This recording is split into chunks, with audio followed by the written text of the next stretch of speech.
Olá, pessoal, tudo bem? Eu sou a professora Vanessa. Eu vou estar trabalhando com vocês língua portuguesa. E antes de começar a nossa aula, eu quero fazer um combinado. Nosso combinado é que todos os dias, ou seja, em todas as aulas, vocês vão colocar a data do dia sempre aqui no início da página, em todas as páginas que a gente trabalhar. Então, dia 20, hoje, segunda-feira, então nós vamos colocar dia 20/07/2020. Tudo bem? Então, esse combinadinho. Depois, no próximo dia, a matéria que a gente for trabalhar, a mesma coisa. Aquele dia vai colocar a data em todas as páginas, ok? Dando início à unidade 2, eu entro em cena. A gente vai observar aqui que nessa imagem nós temos um palco de teatro com cenários, os atores, né? E cortinas. Então, isso é o que eu vejo, ok? Essas pessoas, elas parecem estar se sentindo felizes, né? E elas estão dramatizando uma peça teatral. No caso aqui, a peça é a Linha Mágica. Agora, o que eu sei? Vocês vão falar de vocês. Você costuma ir ao teatro?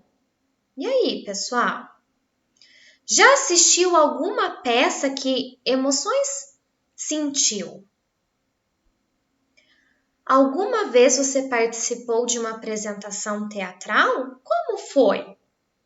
Então, vocês vão pensar aí nessas 3 perguntinhas e vão respondendo, ok?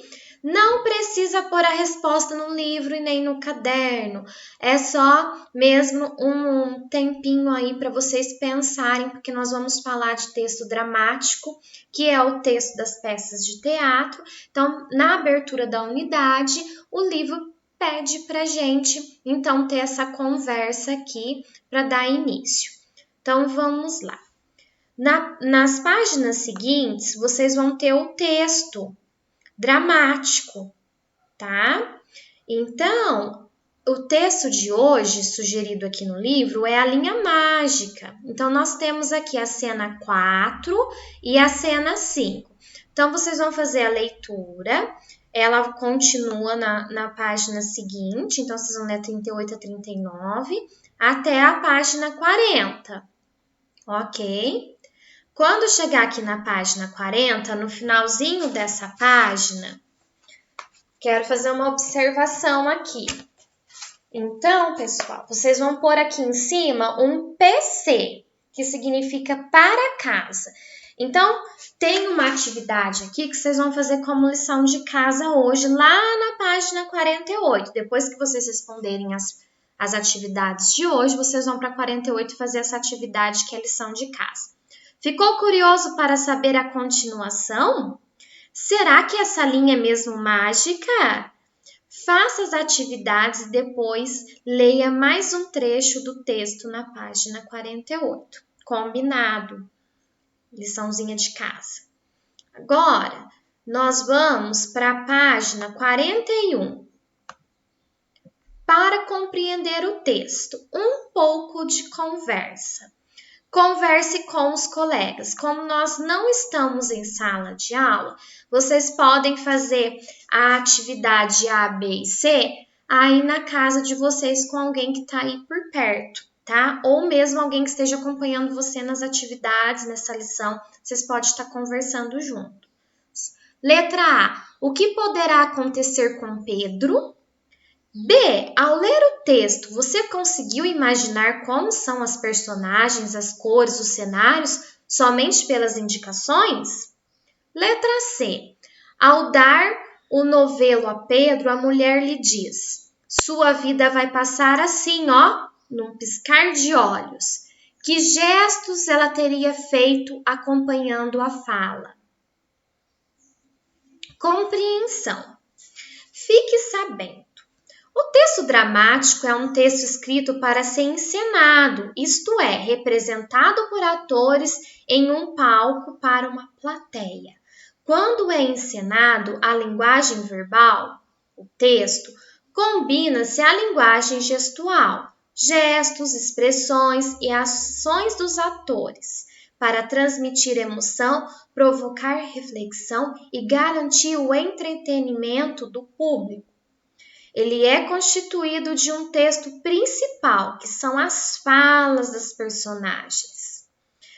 Há também um texto secundário, que são as rúbricas, isto é, as indicações do cenário, o fundo musical, os gestos, a entonação de voz e a movimentação dos atores. Então, a gente pode observar as falas aqui, ó, na página 40. Ó, vocês veem que vem o nome do personagem em seguida a fala dele, tá? Então, aqui dá pra gente observar certinho, então, as falas. A linguagem verbal é o texto em si, tudo que está escrito aqui. E as rúbricas, como a gente não está ao vivo assistindo, aqui o texto usou o quê? Essas ilustrações para representar a parte das rúbricas, certo? Atividade 2. Quais são as personagens que aparecem nesse trecho do texto? Então, nós temos 3 personagens que participam. Vocês vão anotar o nome dos 3 aqui. 3. No início do texto, a música Pipa, que acompanha a brincadeira do menino, ela para de repente. O que aconteceu nesse momento? Então, vocês vão anotar aí o que aconteceu com a linha da pipa que fez com que a música parasse. 4. Há uma mudança de cenário da cena 5, da cena 4 para a 5. Por que teve essa mudança de cenário? Aconteceu alguma coisa aí com a pipa, né? Então, vocês vão contar aí o que aconteceu. Agora, a página 42.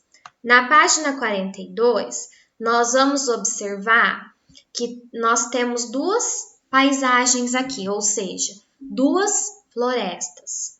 Pelas pistas que o texto dá, qual dessas imagens está mais próxima das características da floresta da história? Vocês vão ver qual das 2 e vão marcar um X aqui no quadradinho.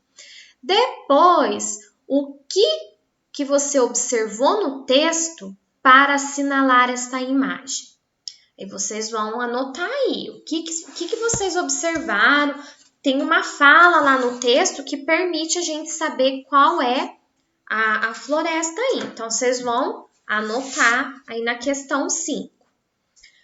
6. Qual é a personagem geradora do conflito na história? Por quê? Então, no decorrer da história, vai aparecer uma personagem aí, ela vai entregar um objeto para o menino, e aí vai começar o quê? O conflito da história. Então, vocês vão contar aí quem é a personagem, né? E o que ela entrega para ele que deixa o menino curioso, intrigado. Vocês vão contar aqui na 6. Fique sabendo, no texto dramático pode haver 3 tipos de fala. Então, o monólogo, quando a personagem fala consigo mesma, responde os seus pensamentos. Tem o diálogo, quando nós temos 2 ou mais personagens conversando, e tem o à parte, quando a personagem faz comentários sem que os interlocutores ouçam, geralmente dirigindo-se à plateia. Então, no texto da linha mágica, a gente vai ter 2 tipos de fala que está sendo definida aqui. Vocês vão indicar aqui quais são os 2 tipos de fala que aparecem fazendo X nos quadradinhos. Atividade 8. Em determinado momento da história, Pedro pede ajuda da plateia para encontrar a pipa. Que sensação essa interação do personagem com a plateia provoca no espectador? Então, vocês vão contar aqui. Ele está convidando o quê? Os espectadores, ou seja, a plateia, para participar ali junto com ele daquele momento ali da encenação, tá? Então, isso possibilitou o quê? As pessoas se sentindo fazendo parte da apresentação. Então, vocês vão escrever aqui. 9.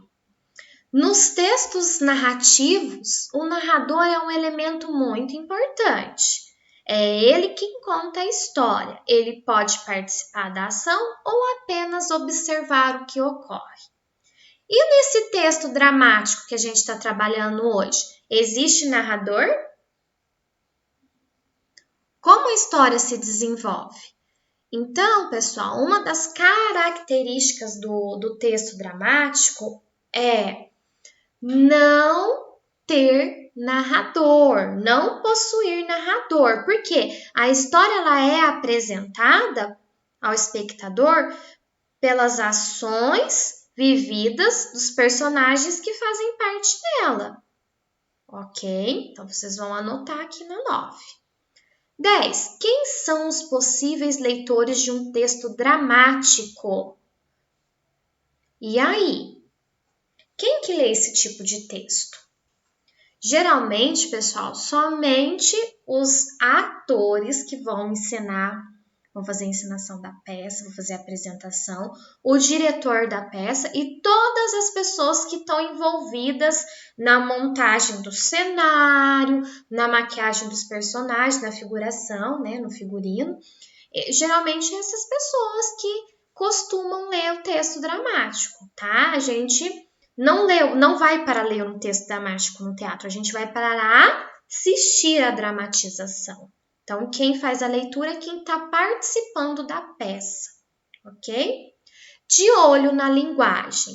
Leia essas duas falas de Pedro e observe as palavras destacadas. Então, a gente tem duas falas aqui dele, ó. Vou fazer depois, a gente se vê amanhã, eu vou lá. Vocês viram que o agente está destacado. Por quê? Porque falar agente é uma maneira que a gente utiliza para conversar com as pessoas que têm convívio com a gente no dia a dia, ou seja, com nossos amigos, com a nossa família. No caso aqui do texto da língua portuguesa, a linguagem formal, que se adequa a todas as normas oficiais da língua portuguesa, não permite você escrever agente. Você pode falar, conversar com as pessoas assim, mas na hora de escrever em um livro, em uma revista, em um documento, não podemos, tá? Então, nós vamos ter que substituir esse agente. Segunda fala dele. Cadê minha pipa? Ela caiu. Alguém viu minha pipa por aqui? Então, esse cadê é o mesmo caso do agente. Então, nós vamos vir aqui na letra B e nós vamos fazer a substituição dessa linguagem informal, tá? Pela linguagem formal. Então, nós vamos pegar aqui a primeira fala, nós vamos escrever aqui, ó. Vou fazer depois, ponto. Nós nos vemos amanhã. Então, aqui, ó, nós nos vemos amanhã. Ponto. Eu vou lá. Vai ficar escrito dessa maneira aqui. Segunda frase. Cadê minha pipa? Então, vamos substituir esse cadê por onde está minha pipa? Interrogação. Ela caiu?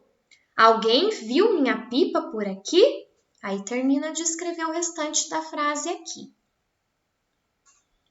Ok? Então, nós vamos finalizando a nossa primeira aula de português por aqui, tá? Então, sempre que necessário, dê pause no vídeo para poder responder as atividades. Fiquem com Deus e um grande abraço.